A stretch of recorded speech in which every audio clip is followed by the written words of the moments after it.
Hello and welcome to Walpole United WFC.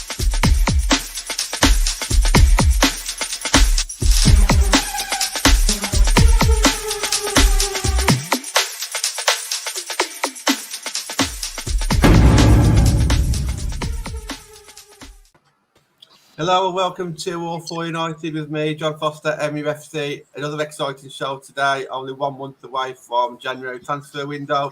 So we thought we'd do something a little bit different and get a Chelsea fan on to kind of hear a non-biased kind of view and a non-biased way of talking about transfers. So welcome to the show, Rob. How you doing, mate? Yeah, I'm good, thank you. Thank you very much for the introduction. I'm fairly sure Arsenal fans will disagree with me being non-biased. I've heard all week, I've heard being told I have an agenda about every single Arsenal player, but it's nice to hear someone thinks I'm not biased. It's all good. Nat, you having a good week, mate? You okay? Yeah, I'm good. It's cold out here, John. We've got the layers now, so and obviously underneath. I'm just looking forward to the sun coming back, but I think we're going to be waiting a long time for that. Yeah, absolutely. It's terrible down here. We missed the snow just about, but I know you guys had it at the start of the week, and yes, it's not great to travelling, is it? But that's football. Though we still get to these football matches, and you know, I actually like the cold days. One of the best ones. One of the best ones I remember was when you guys come down to Birmingham. I think it was a Conti Cup game where we ended up winning. They come to Solihull. It was freezing cold in December, but yeah, wrapped up nice and warm in that Solihull corner, and yeah, we still go to these matches, sunshine or snow, don't we? Hello to everybody in the comments as well. Nat, it's a transfer season, so Yep. A month or so before we get into it. But do you think a lot of deals will already be done now, if there are any deals, or do you think they'll hang on to the final minute? I think they'll be being done now as we speak. They're either done or being done. It all depends. I mean, I think we heard Skinner talk about, investment, and I know we've talked about in WhatsApp's group messages. He said it maybe because there is a deal, or you should have pushed through that deal. There's a reason why he said that. I think probably he said it because he felt like he wanted to say it, because I even spoke to him after and I said we're close, and he goes, yeah, signing. So probably to deflect from himself, but as well, I do think that signings are needed. We lost a lot of forwards, so it's clear and obvious we needed strikers. I said it in the summer, going into it. So yeah, I think hopefully they're either done now for summer or be doing now for winter. We know players are out of contract like now as well, but we know players are going out of contract in for the summer as well. So all this will be being done now, hopefully. I think that's the big point to really make. Is I think January is a notoriously difficult time to try and buy any player, whether it's the men or women's. But there is a lot of possibility, especially with players out of contract this coming summer. There are so many really good players, I think, either with 6 months left or with 12 months left in some cases, where they've got winter contracts, and so there's bargains to be had. Blackstenius is one that I think we've always talked about. She was confirmed that we were after in the summer, and I think people are like, oh, I don't know if it was Casey or Mark I was after it. It must have been Mark. Because the fact that it came out so late at the end that we were pushing for it, and then obviously she stayed, and then whether she's going to be one, we've heard that it might be Arsenal, it might be City, it might be Chelsea. For me, City aren't in the Champions League, so there's that one thing where it's supposed we're sort of even, but I know they'll be pushing for strikers. But she's got a Swedish teammate. Go on, Rob.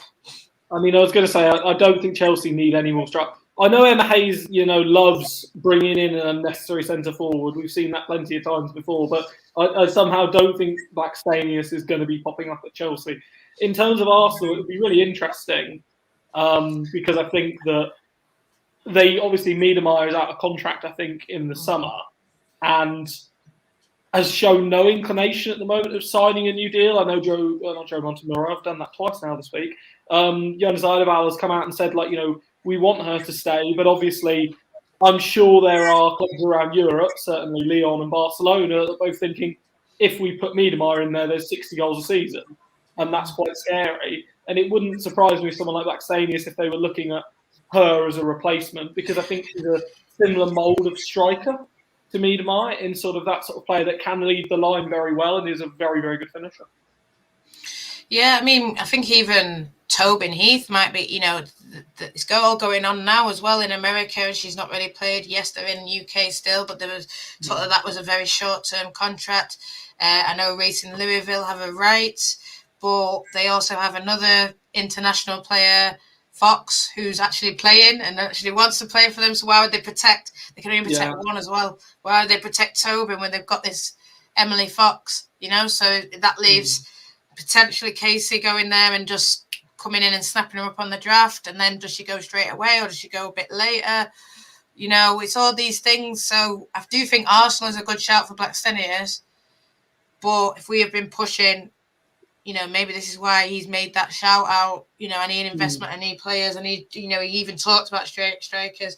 He named top strikers, Kerr, Harder, and all these kind of things. You're not naming them and then going to bring in small fry. You're naming them because you want that too. Yeah. But let's see. We just introduced Rob a little bit proper because there's a few people in the comments that may not know Rob, not being a Man United fan. Rob, just give like your Twitter handle, what you do, you know, what your hobbies are and what you're involved with. Yeah, so the handle is at RGP Journalism if you want to see my continuous one-man tirade against Anthony Taylor. I am the head editor for the CFCW Social and an editor for the CFC Social. A lot of really, really good sort of Chelsea content, both for the men and women's. I'm very proud to say we're the largest independent Chelsea women's page, and also you know, a very popular sort of men's page. Have great interactions, great sort of articles, all sorts of multimedia content, and again trying to branch out a lot more into sort of streaming and podcasting nowadays. So yeah, it's just a lot of really exciting times to sort of be involved. And if there are any Chelsea fans that are sort of here, you know, in disguise, then please feel free to sort of reach out to me if you want to get involved, because it's sort of, you know, great fun, and I'm really, really proud of the community we've built up. Yeah, we always have our Chelsea fans. There's David already. Yeah, so David always. And we've got somebody else. Sang comes on, so I'm sure they'll come on later. Yeah. So yeah, we have everyone. Yeah, it's great to see. Yeah. So we're going to talk a lot about transfers. Obviously, we started with Blackstenius, so we can go into that detail shortly. But just try and get Chelsea in here a little bit as well. Chelsea didn't really sign too many players over the summer. They were very dominant last year, not so dominant this year. Well, I mean, what are your thoughts on, or what were your thoughts back then, at least over the summer, about just making, you know, limited signings? I mean, for starters, I'll say I think, you know, personally, I find it very, very hard whenever it comes to things like this to criticise Emma Hayes' decision-making, because I think it would be fair to say that Emma Hayes is the best manager in the WSL and is, you know, one of the top, if not the top manager in women's club football. And I find it very, very hard to go out and criticise Emma Hayes. I think it was clear when Emma did interviews that she said there were players that Chelsea were interested in but couldn't get over the line. And I'm sure there were a variety of sort of reasons for this. I think we both know that last summer was a difficult market to buy players in. You know, with the nature of COVID, it was also difficult to bring players in from abroad. And then there were also, I think, issues at Chelsea where there are players, it's unlikely a player is going to want to come to sit on the bench. Players want to go and play somewhere. And when you look at that Chelsea lineup, it's incredibly hard to, you know, see where players, unless you are talking about the absolute creme de la creme. I mean, don't get me wrong, if Alexia Putellas had decided she fancied a stint in England, then I'm sure Chelsea would have been front and centre and put in, you know, you probably would have seen the world record transfer fee smashed again, because I'm sure they, Lyon, etc., would have fight over the player. But for players that aren't at that bracket, that are in the bracket of very, very good players, it's difficult to see, you know, why they would want to sort of, you know, move to sit on the bench. And obviously, you do get some younger players like Aniak Nguyen and sort of Jessie Fleming who've come in, and Nguyen, when she's played well. Fleming is starting to establish herself in the lineup now. And I think Chelsea are going through a bit of a transition where they have a lot of older players who are slowly being moved on, or players that have been there for a long time. And there is a sort of rebuild part two, I suppose, for Emma Hayes now. But in terms of players that came in, I didn't think Chelsea really needed to do a lot in the summer. I would have liked to have seen maybe another a versatile wing back or sort of fullback come in. Hannah Glass would have been my personal sort of choice. I think she's an absolutely, outstanding exemplary player, the best in her position in the world. But I think there wasn't many players where you could look at them and say, yes, they're a direct upgrade for Chelsea who were also available. And I mean, there was one or two signings that were made in WSL. I would have liked to have seen Chelsea bring in Frida Marnham, for example, because I think Marnham is a really, really underrated player. Despite me being told I don't rate any Arsenal players, I think Marnham is brilliant, and I think she does a role in that team that is really criminally underrated. But if she's not there, you will notice that she's not there, similar to Sophie Ingle at Chelsea. There's a couple of comments from Lansdale Jr. that I want to come on to shortly. He's saying a few names, so I want to jump in on them. But just sticking with Chelsea for a second, where I'm very envious of Chelsea, what Chelsea do is in the fact that they don't make so many signings. So I was actually quite, because for me, it's all about consistency. So if United last season could have kept, I know it was never going to be the case, but if they could have kept a few of those players and then just bring in maybe 2 or 3, then I thought that would have been great. I'm not one for big wholesale changes.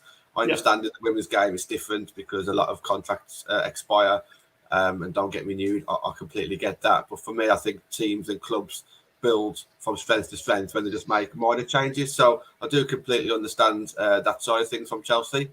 But I guess, seeing Hannah Blundell leave and come to United and do quite well, and I know we'll touch on that as well, Rob. I think there was potentially opportunities there. Nat, do you want to jump in on that first? Just on what Rob's saying about the number of players that they could have got. I think Chelsea, other than Barcelona, where would you go? So I just think, I don't know. I think it's a bit of a poor excuse to be saying that. That's my opinion. I suppose my point to that is how many players who aren't at Barcelona, other top European teams, would come into Chelsea and instantly upgrade them. I think there was talk that it was some left backs, I don't even know all the names, but there's a couple of French players that people were talking of. I just think, like you say, Marnham, she went to Arsenal.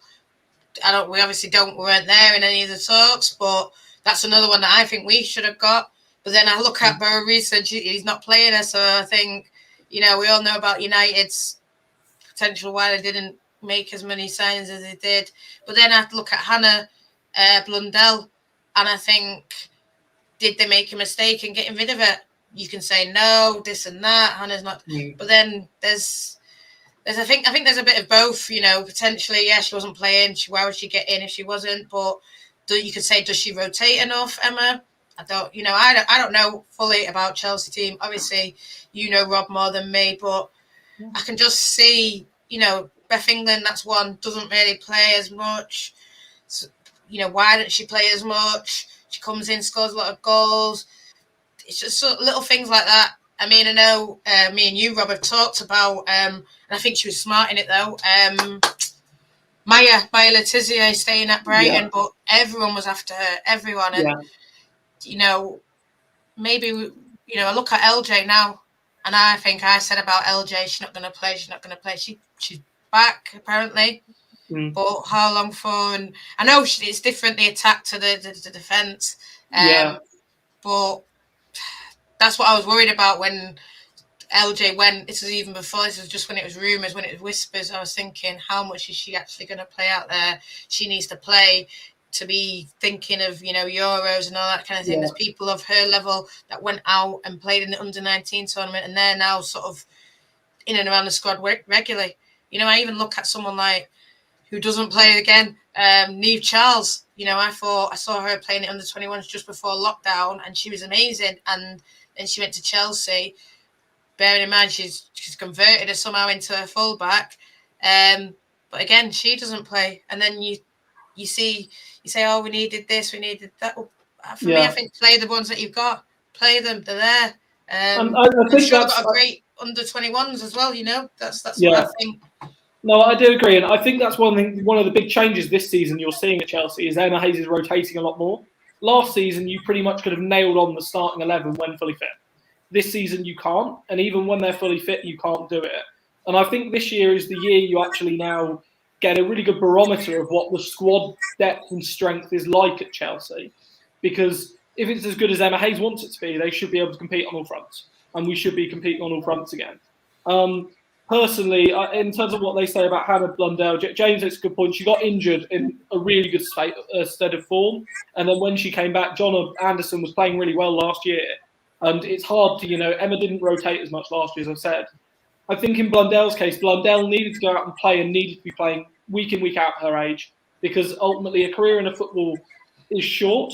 And, no Chelsea fan will, if you ask any Chelsea fan, they will have, nothing but positive words to say about Hannah Blundell. She's one of our own. She's a proper, Chelsea fan. She was unbelievable to the fans, scored some really memorable sort of goals. And when she comes back to Kings Meadow at the end of the season, I guarantee she will get as loud a cheer as the Chelsea players.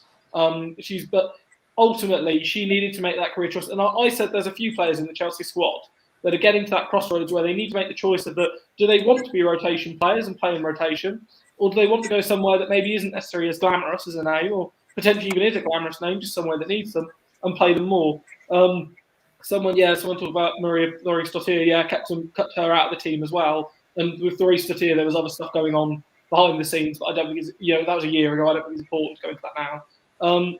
With Beth England, I think Beth England is probably reaching that point now as well, where she needs to be going somewhere to play week in, week out. Now, in a way, I kind of feel sorry for Beth England, but I've said to someone, I think Beth England's a very, very good striker, but I don't think she's a world-class player. And I think she's the sort of centre forward, she leads the line really, really well. She will get 10 to 15 goals a season easily. And she brings up players and links with players. She's not a fan. I want to touch on Beth England. I mean, I'm not saying anything. Well, maybe I am. I know WSL clubs that want her. I'm not saying Man United. Before anyone says anything, I'm not saying that. I know. There's WSL teams that she would go there, get game time, absolutely smash it. And I think with someone's just put coming up to the Euros, these players not want to play. And for me, from what I've heard, it's not necessarily her. It's more Chelsea. Emma not wanting to, and I get it. You want to have that. If Sam Kerr gets injured, you want to have that person. But put a callback option in. Yeah. And I'm sure some of these clubs that would take her, play her, get her up to form, and then if, say, God forbid, boom, call her back straight away. Yes, it would be bad on the other club, but they would probably just be happy just to have her there scoring goals. Yeah. I don't disagree, but my thoughts on it is that if Beth England did go like that, it would need to be a permanent move.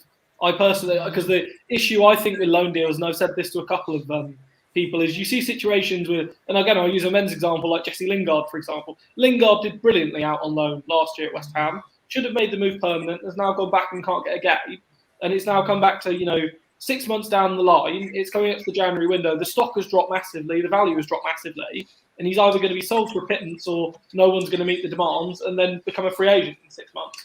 Now, I personally think with Beth England, it is quite interesting because, as I sort of said, she's not a Sam Kerr, and I think that's the nature of Emma Hayes. Emma Hayes is very cutthroat as a manager. In that, if there are upgrades to be made, she will make them, and she's made difficult choices before in the past. I interviewed Carly Telford, who obviously has been at Chelsea 3 times, and she said the first time she was there and she was playing regularly, and Emma Hayes came in. And the first thing Emma said is she put a list of 9 players up on the wall, and she didn't suppose me that. She said, these are the 9 players we need to move on if we want to move on to the next level. And in a way, that is very cutthroat, and I'm not necessarily say that is how you should or shouldn't do it.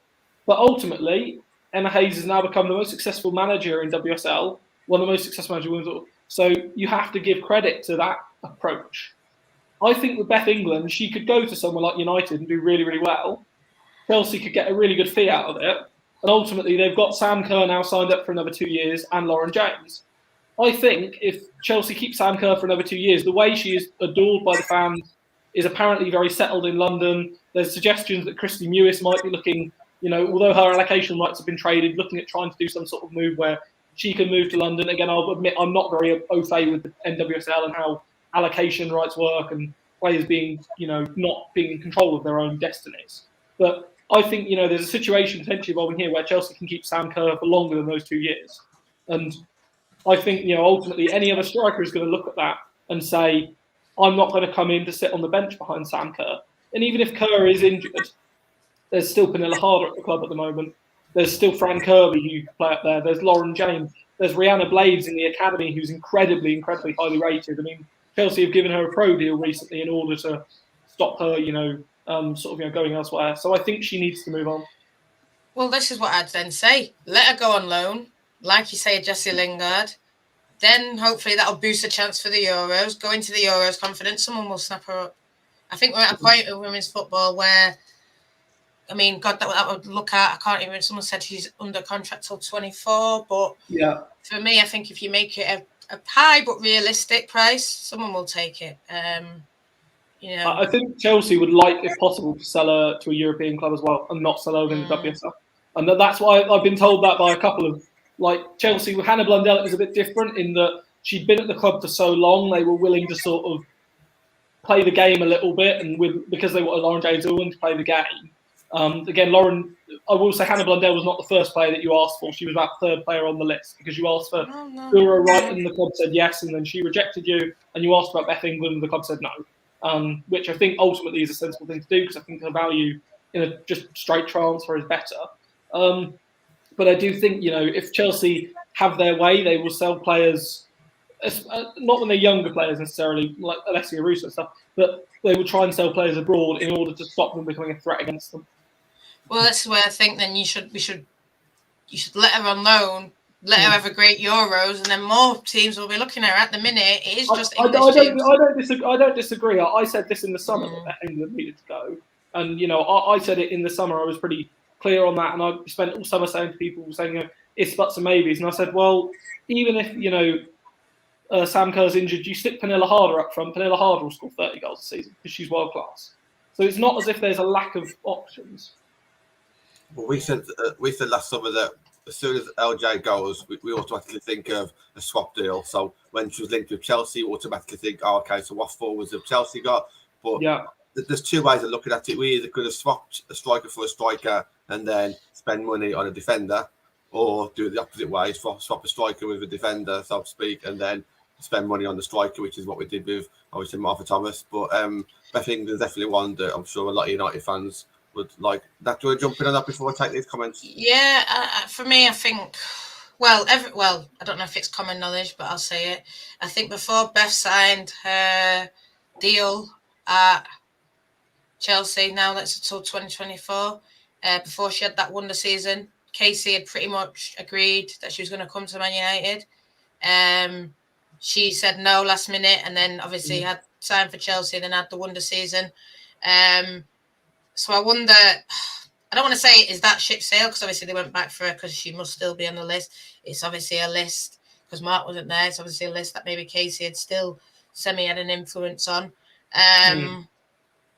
Well, I just think maybe, we went there, she said no again. I know she didn't say it, but the club said it. Like I said, there's a team that I know lower than Man United, teams low, Yeah, I'm about to say, I think it's common low. It's common knowledge. A lot of teams. So that's why I would send her, because she ain't going to hurt you if she's, then just say you can't play against Chelsea when we play one of those teams. If anything, it might benefit Chelsea if they're playing a low-list team. That is true.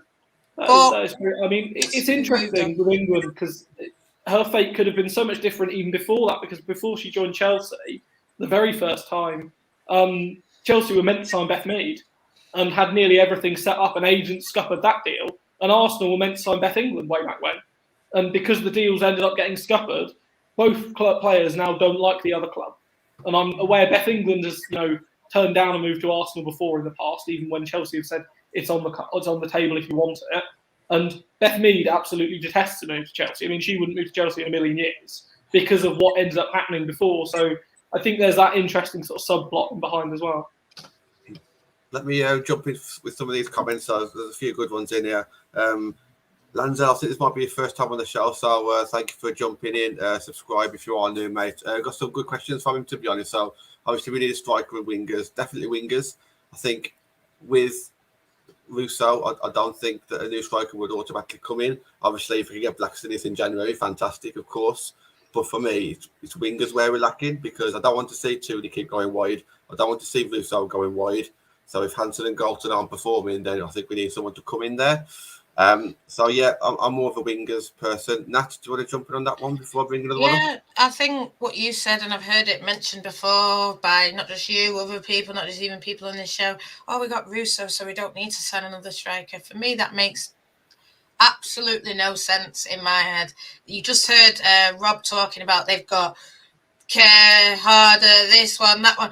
Why would we just put everything through Russo? It makes absolutely no sense. I love Russo. I think she's class. She came on, scored the fastest hat-trick. Do I think Russo, build it around Russo and Tooney? Yeah, but to sit there and say, well, we've got Russo, so that's good enough. I think we need to get out of this mentality. We've got this one, so we don't need another one. For me, that's, if we want to be Champions League, because then you're going to be in all 4 competitions, you need 3 or 4 players for every, especially up front. You need, as I said, in defence, you need 2 players for every position, but I think up front, you need at least 3 minimum. So for me, I think Blackstenius, if not her, another striker. But yeah, we should be looking at wingers. I mean, I know there's Mary Fowler being mentioned. I think she sort of plays 10-ish. There's Hayley Bajega that I know is playing in Italy, 10-ish again. But then people will sit there and go, oh, we've got Tooney at 10, so that's it. No, for me, it just doesn't make sense to only have one player, and that's the only player. So then what happens if Tooney don't play? I think he has a winger there in Fuso. I mean, I think a lot of us have seen the thing, and he needs to play her more, be coming in. I get what he's doing with Carrie Jones because she's young, but I think as well, you can give her a few minutes. We're playing Villa, give her a few minutes, give her 20, 30 minutes. Why not? Because if that's what we want to do, bring through youth, it's a perfect chance. And I think Carrie is good enough to be playing. She just played against France, so you're telling me she's not good enough to be playing in the WSL? I think what we've seen as well this season is if Tooney and Russo don't score, then we don't score as a club, and then we just don't get anything. So just putting it all through Tooney and Russo, it makes no sense. People need to get out of this idea. Get it, women's football, there's not a lot of games. It's not like the Premier League when you need bulging squads, but if you want to win things, you do need a big squad. If you want to be playing Champions League, you do need a big squad. Mead in England, on the comments, we've kind of talked about England already, but Mead we spoke about last summer. Obviously, being a United fan, you never know. I can see you smiling there, Rob. What's your thoughts on that? I mean, I somehow I don't think Arsenal will be in much of a mood to have a conversation about Beth Mead in the January window. I think it's gone. I think we should have got in hard last summer if that was the case. Yeah, I think last summer there might have been an opportunity there for Beth Mead because she wasn't very happy at Arsenal. There was a lot of players potentially that could have left Arsenal last summer, and Jonas coming in has sort of steadied the ship somewhat. I mean, it'll be interesting, I think, to see what happens on Sunday because before sort of people talk about Eidevall's nerves getting the better of him on big occasions and sort of tending to overcomplicate things. So I think that'll be really interesting. I personally think that Beth Mead, I think, should be Arsenal's decision. If they do end up losing Miedema, they should be putting Mead in that centre forward area and playing with a more fluid front three, especially if you've got Nikita Paris on one side. If Tobin Heath does end up staying around, or I think there are more fluid options they could bring in on the wing. I mean, again, I know someone said about Leica Martin, sounds like she's going to be renewing at Barcelona, but if she's going to be out of contract, then, I'd be throwing anything at her to get her. I think she's an absolute box office player. But I do think what is really, really interesting, and it's sort of been mentioned a little bit, is that with Barcelona, and I use Barcelona Feminine as an example because I think it's fair to say any single team that plays them this year, and with the best will in the world, are going to get absolutely trounced. Chelsea, are the second best team in Europe at the moment, and they got absolutely schooled by Barcelona. Arsenal earlier this year, when they were on a roll in the WSL, and everyone was proclaiming Jonas Eidevall to be, the second coming of Jesus, they got absolutely trounced. And they're going to get trounced again at the Emirates in a couple of days' time, whatever Arsenal fans think. Barcelona, when you look at their squad, every single player in that squad is world class. And what is scary about their side is you could put any 11 out, any 11 from that squad out, and guarantee that they would probably beat and quite comfortably beat any other side. So I don't understand, and again, it sort of echo what Nat said. I don't understand this view of people saying, we've got a striker, we don't need another one, etc., etc. Because, having a ridiculously inflated squad is silly. I'm not going to deny that. But having competition for places, and that's where I think Chelsea have been better this season, is that when, Pernille Harder has been injured and Jessie Fleming has now stepped up. And it's a situation where Pernille Harder's a world record transfer, but won't necessarily walk back into the side because of how well Fleming has been playing. Aniette Nguyen at the back has been playing really well, and that's forced all the back three to step up. Zakira Musovic has come in and provided real good backup to Ann-Katrin Berger. And if Berger's not available, suddenly it's not quite as much of a crisis as it was before. And I think it's when you start getting to that level is when you consistently can compete for trophies. 100%. That comment on screen. I know that we listened to a podcast a couple of weeks ago. Do you want to just touch on your thoughts on that one before we move on? If Casey was still here, it would never happen. That's what I'll say. She made it clear what she thinks of Casey. Does she think that of the whole of Man United? I don't know. She definitely doesn't think it of the fans. We'd love her back. Will she come back? I don't know. I think she'll have a time at Racing Louisville, so it won't be this season. I don't even think it'll be in the January. I think she'll have a time at Racing Louisville. There will be a time when she comes back to the WSL. I'd love us to be in and amongst it. Hopefully we will. But it depends, I suppose, what she does at Racing Louisville, who would be interested. I know a few WSL teams were interested before she even went to Louisville. I know City were interested. Rob will probably know if more were. Arsenal, I don't know. Like I said, Arsenal were.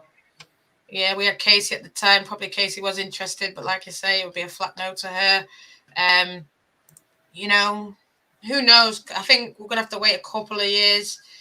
Maybe see how she does next year. Then does she stay again at Louisville, or does she think, right, I'm going to make my way back? But I think the minute she makes her way back, if she's still scoring goals, we should be in the chat for her. And like I said, it doesn't matter who you've got.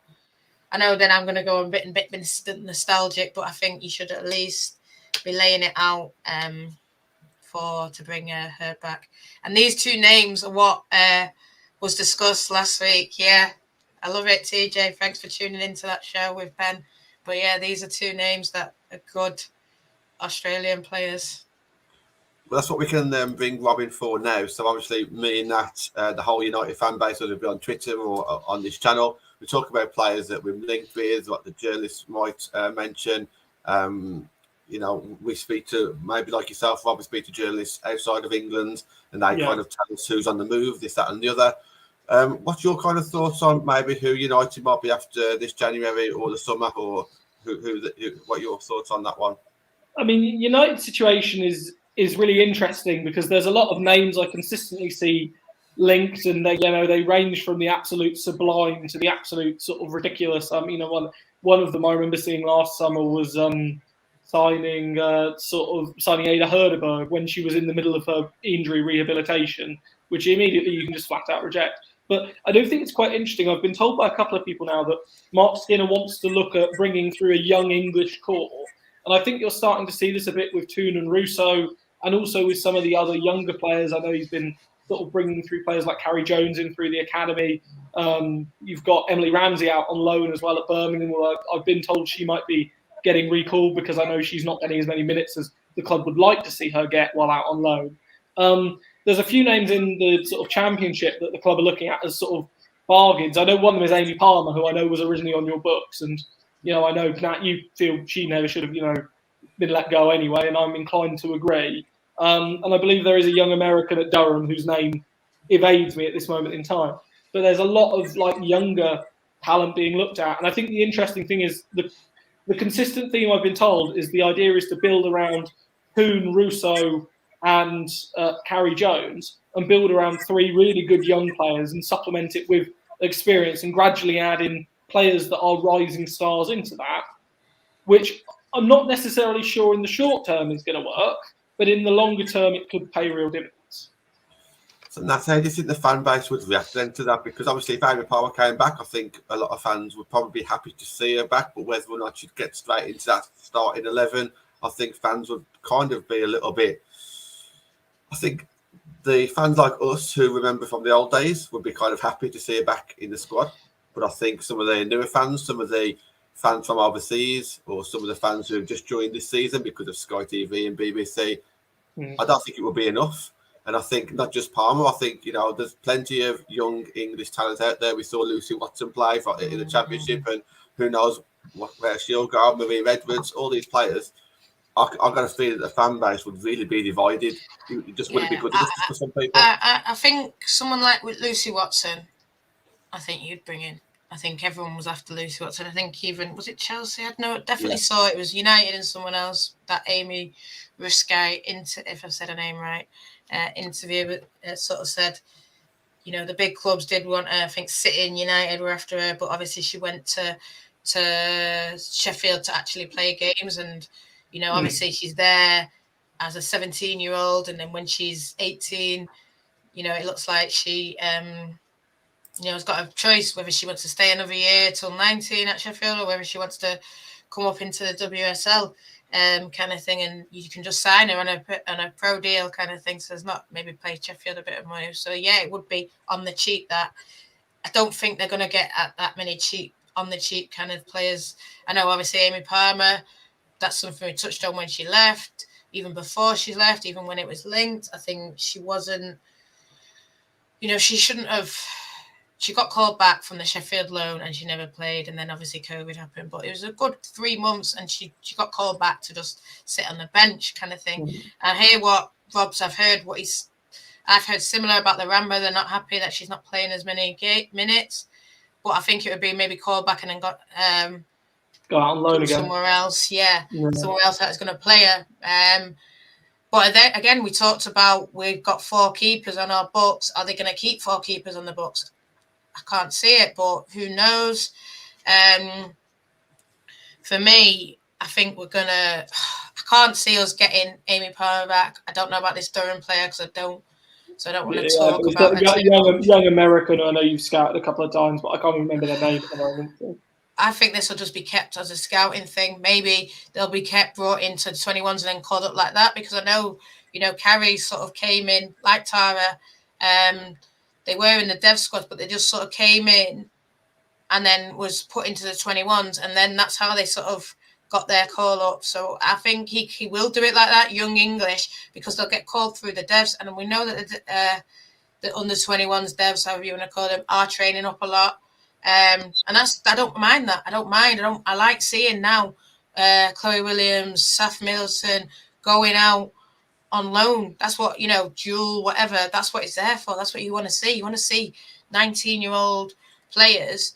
The 21 league doesn't really get the best out of it. You want to see the 17 and the 18-year-olds in that 21 league, and then push like, you know, Tara out on loan, Chloe out on loan. So for me, if he's going to bring back Chloe and Chloe plays a lot more, cool, build around them. But for me, I think you need the talent, you need the top quality. I don't know what's going on with Bo Risa. I always say this, but for me, Jackie, Bo Risa, these are that gold dust, you know, that gold dust, that extra bit. Frida Marnham would have been one. I'm surprised we weren't in for her. Maybe we were, who knows? But there was a lot going on in the summer. But, you know, players like that, I've just touched on, well, we've been touching on it for a while. Black Stenius, looks like Arsenal maybe, but, you know, that's the kind of player that you should be, you know, adding to the Tunis and the Russos rather than it. Go on. I would tend to agree. I think that's my concern. Again, I can't actually say I'm a neutral when it comes to Manchester United women. I can't say with Manchester United men because the rivalry does run deep. But with the women's side, because it is a newer, you'll be fair to say you're sort of newer to being in WSL, and ultimately at the moment you are a rival in name, but not in terms of result against Chelsea. And I think that's fair for me to say that. It's sort of, I can look at it from a neutral point of view. What I would say is that I find it very hard to believe there aren't players worldwide that if you go to them and say, would you like to come and play for Manchester United? They will be saying no, just because of the calibre of the name. Now, I do personally think that, you know, Mark Skinner, I have an opinion on as a manager, and it's not a particularly, you know, high one. I feel he's very much a man who's been brought in to steady the ship, lead it for a couple of years, and then be replaced by a stellar name when they become available. I think there was a much better, you know, sell if it was Casey Stoney ringing up than Mark Skinner. But I do think it's worth giving him a shot and seeing what he wants to do with his development, especially from young players' point of view, because he has been praised for that in the past. However, for example, when you played against Chelsea earlier in the year, if you look at the names Chelsea were bringing off the bench compared to the names that sort of, you know, you were bringing on as a substitute, and I appreciate it was, you know, mitigating circumstances of being 3-0 down and then 4-1 down. You know, if you're not bringing on players that can affect and really change the game, and okay, at 3-0, even if the game is lost, making a game of it in the second half, then I think that's what needs to be the next step for United, is building in the players and bringing in players that, okay, aren't necessarily going to be world-class superstars playing for the likes of Chelsea or Barcelona, but top young players from around the world that are going to come in and develop and build a squad and start getting qualification into the Champions League, because then that means that when you call up the likes of, a Sam Kerr or a Viv Miedemeier or, you won't be signing Jessie Fleming. So unless you might sign Charlotte Fleming, you won't get Jessie Fleming. She's about to sign a new deal at Chelsea. Someone else mentioned Sweet Tamer at PSG. She'll end up at Bayern Munich if they get their way to, power couple with Alphonso Davies. But I think that's, the stage that United are at now, where if you look at top young players around the world, and this is where I think a question of budget and finance now has to start being asked of the board and of the management, is that I find it hard to believe, as I've said, that top young players around the world, if you say, do you want to come play for Manchester United, that many of them are going to say, no thanks, especially if the best will in the world, if they're playing for the likes of, Levante or Hoffenheim, or they're at Brighton, or they're, Aston Villa. I find it hard to believe they're going to say no to that prospect. For me, I don't even care, because I think we had Yashon who was saying about all the players at Levante, even Rivera was always one. That's one I want. Like I said, I talked about Hailey Bajega. Yashon bigs up her. She's playing in Salcedo. For me, I think she's rated. She got voted, even like Mary Fowler. Mary Fowler's voted 4th best player under 20. Hailey Bajega's recently been voted 3rd.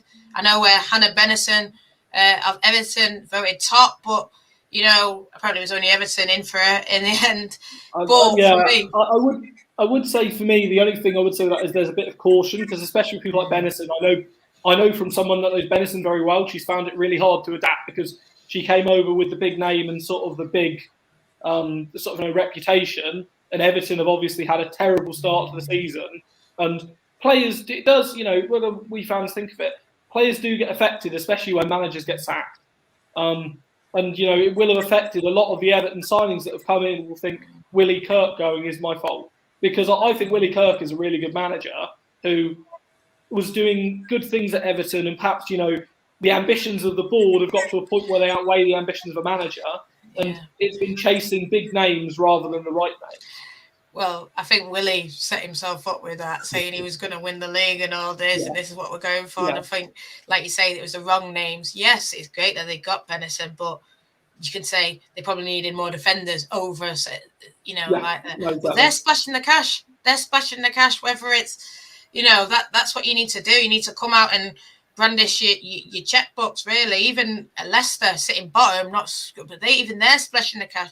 They're not, they're not got the lowest budget in the WSL, and they're sitting bottom. Everyone knows who's got lowest, but there's people above them that have got lower budgets. So for me, I think, Spanish League, people are mentioning, we talked about Spanish League. I don't know, people probably would be excited about young English talent, but I think for me, you need to either, if they're not doing it in the WSL, or it's not like a Lucy Watson, I think bring them in the devs and let them train up. But I think if, like you say, Levante are doing it. Levante, they didn't draw Leon, they would be in the Champions League group stage right now.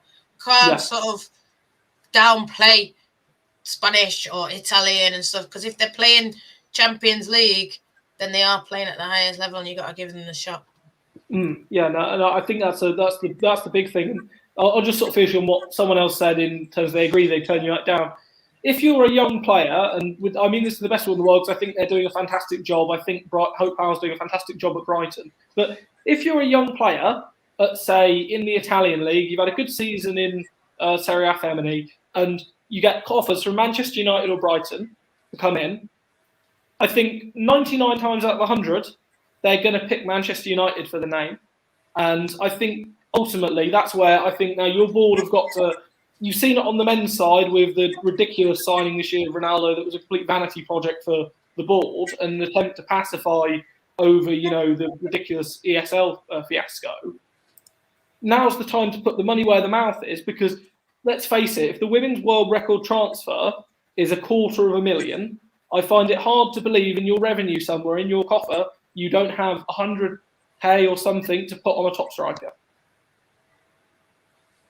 If I could just come in, because we've been mentioning managers there and obviously transfers. I think obviously going back to like Anya Palmer and some of the other names that we mentioned, I think what's important to think about now is Skinner's playing players who suit his system, or at least trying to suit his system. So he's not necessarily choosing what we believe is like the best players or the most technical players or whatever. He's playing players that suit his style of play.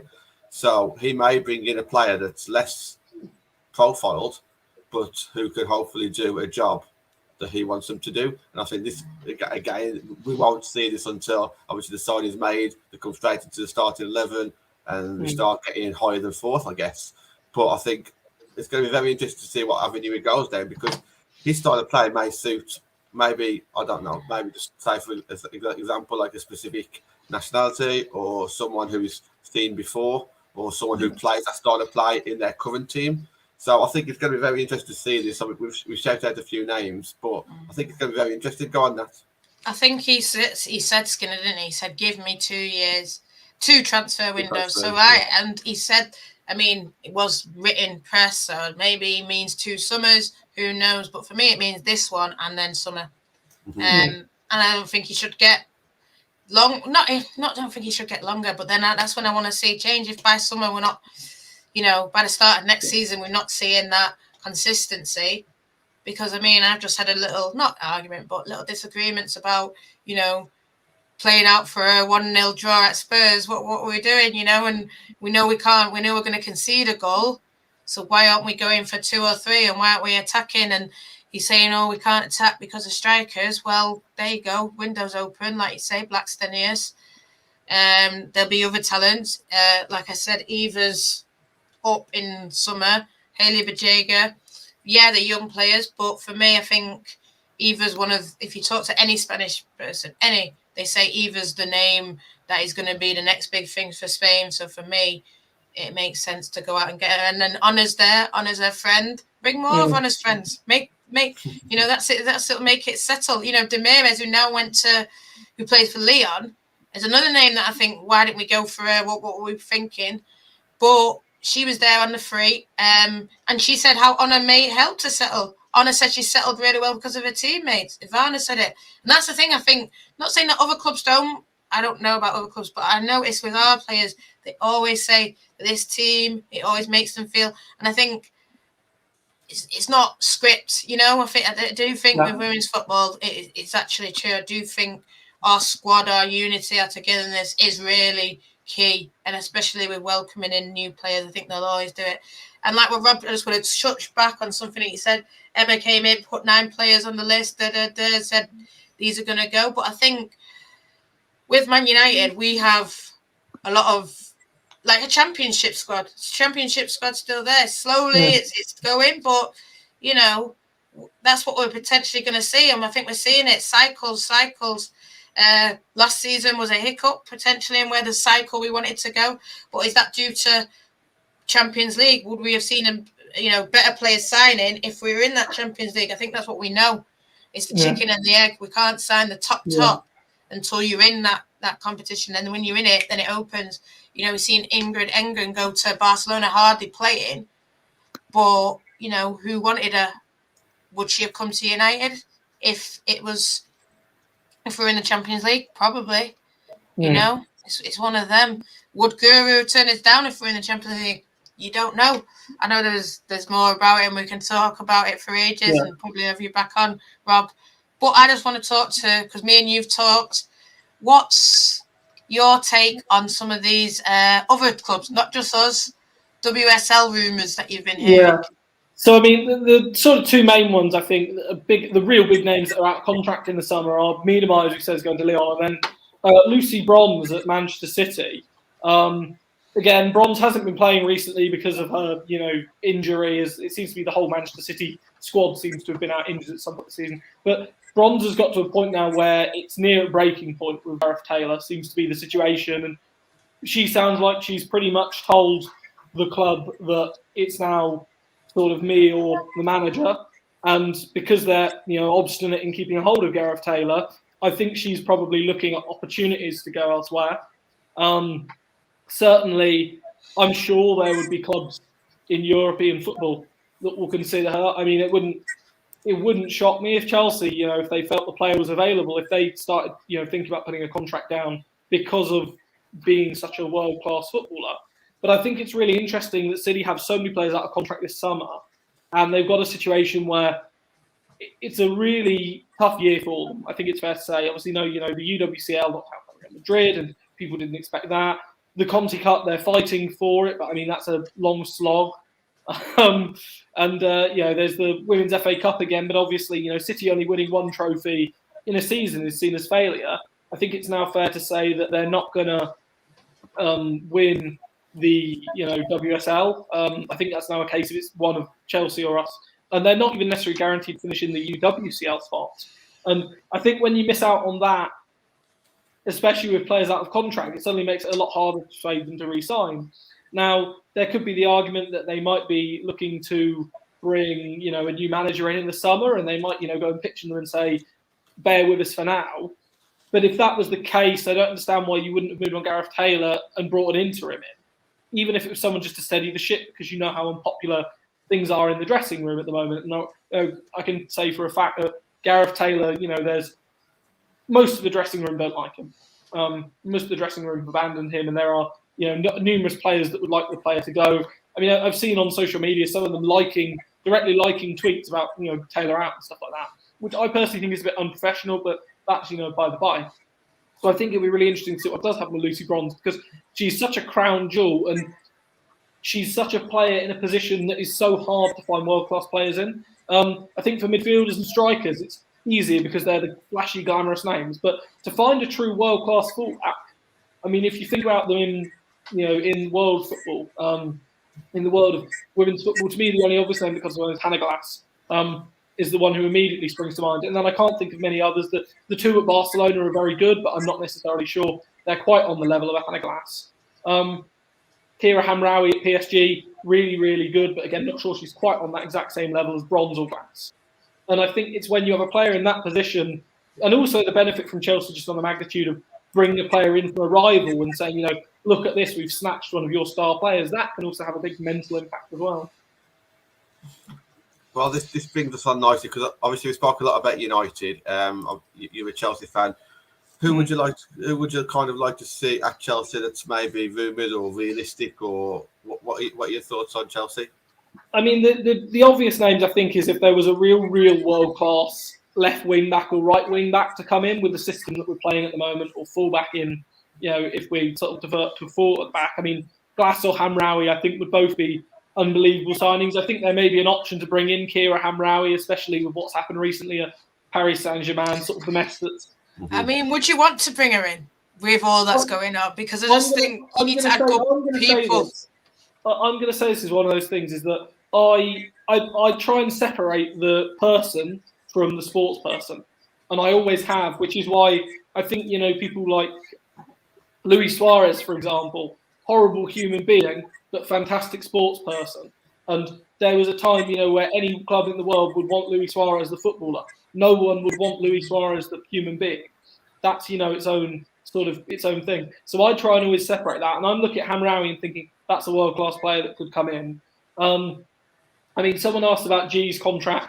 I wouldn't be surprised to see Ji So-yun leave next summer, just because I think the club are bringing through players and she has other options, that are coming through. She's been at the club for an awful long time. She's not necessarily the guaranteed starter that she once sort of was. And I think ultimately it does come to that point with every single player where you either need to move them on or they, retire or whatever, and there's a hole to fill. Ellie Carpenter has been mentioned. The club have looked at Ellie Carpenter before. Again, Leon obstinate in not wanting to sell, which is understandable, but could be an avenue they explore again.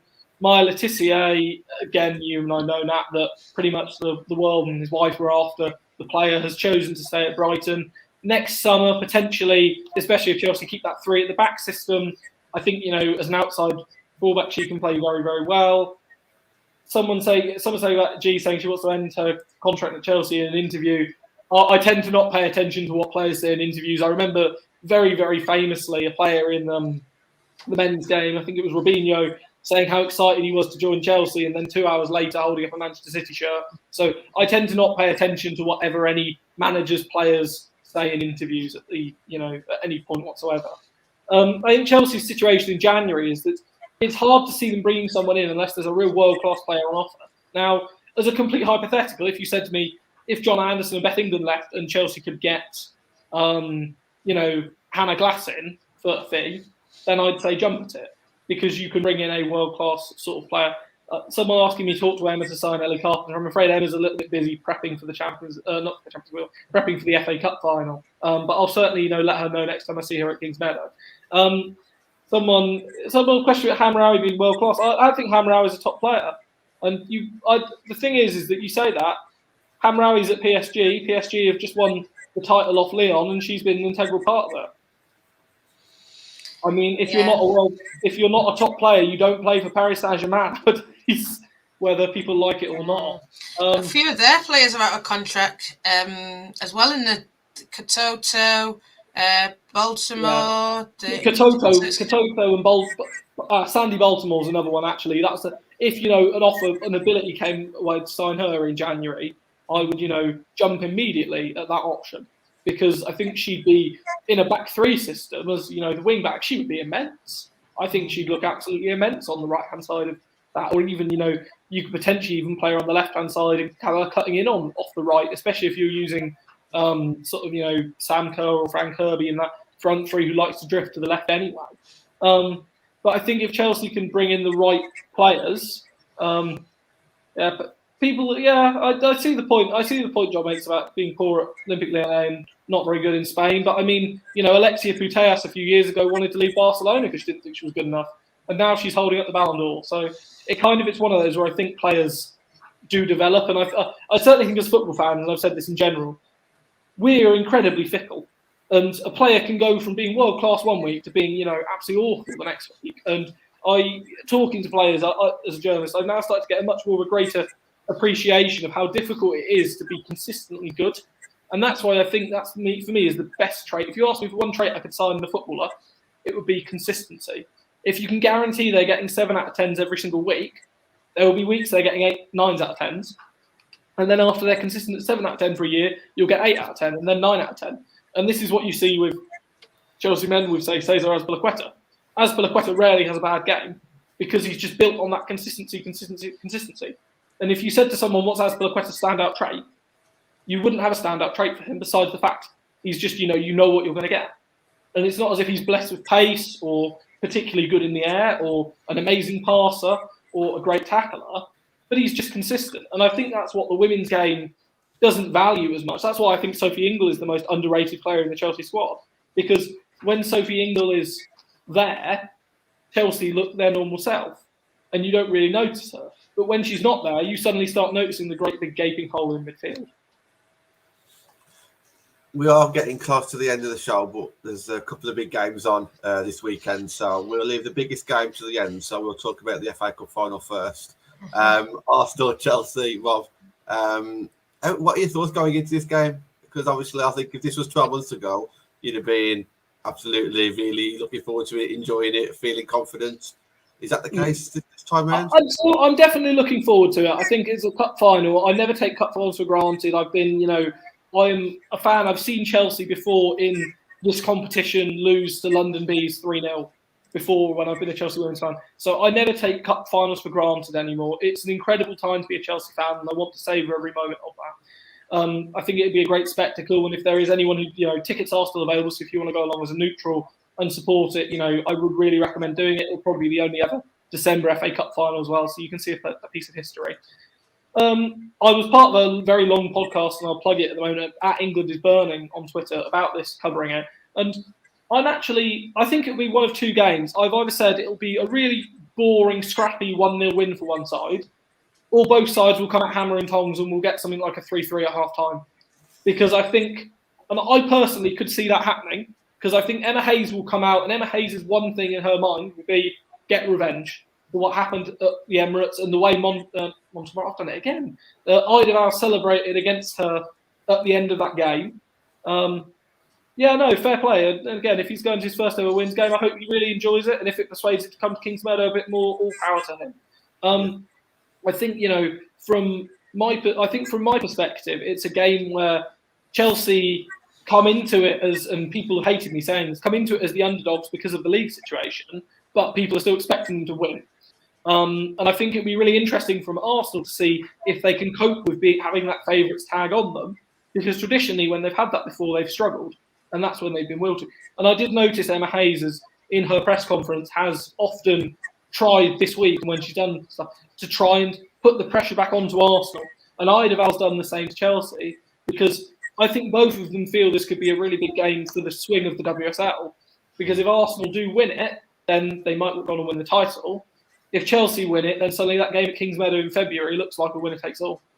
I think that's really important because even though we see Arsenal, I think the WSL this season see Arsenal as the favourites, and they've started off really, really well. This, that, and the other. They're only 1 point ahead, and the goal average is pretty much the same. I think there's 1 goal difference across both clubs. So it is only one game, isn't it? And I think we can get very carried away.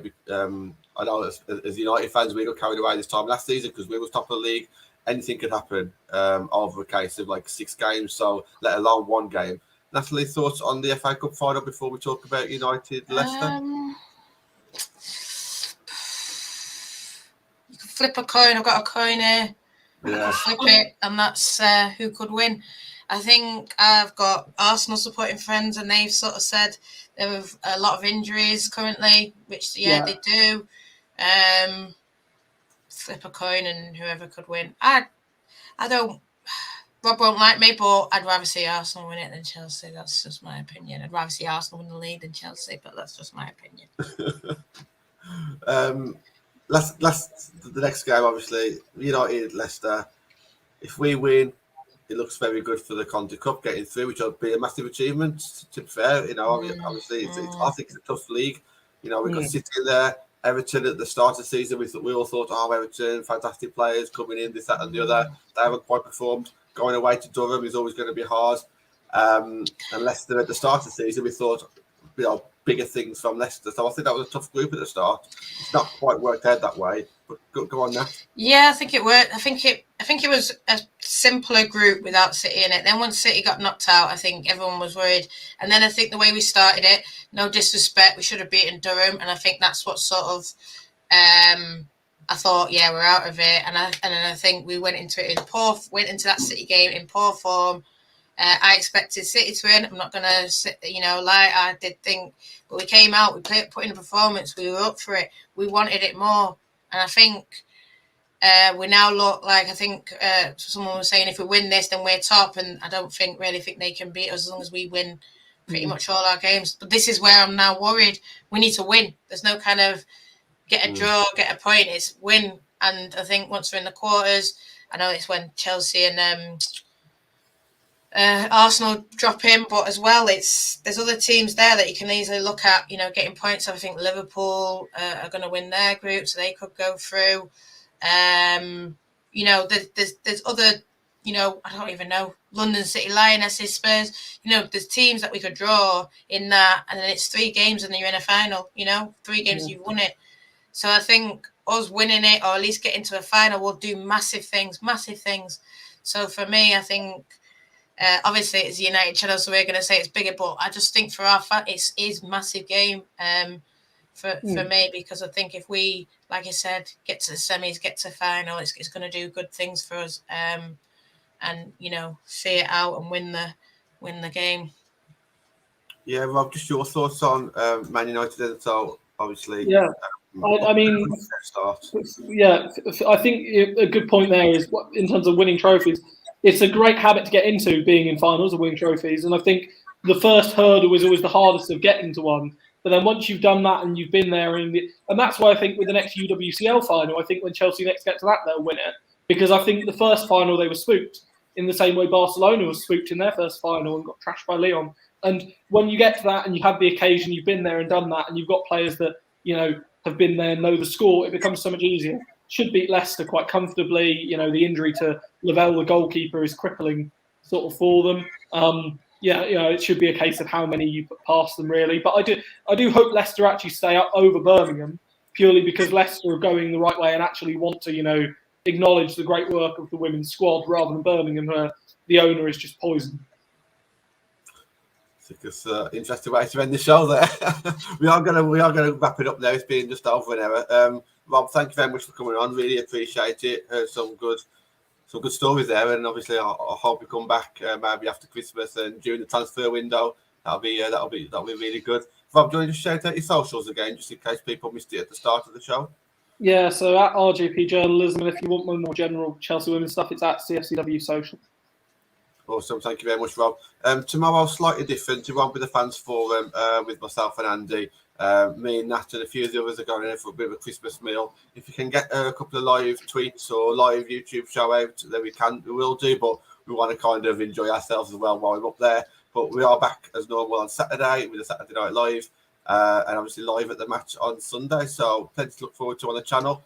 And we shall see you again very soon. Thank you very much, guys.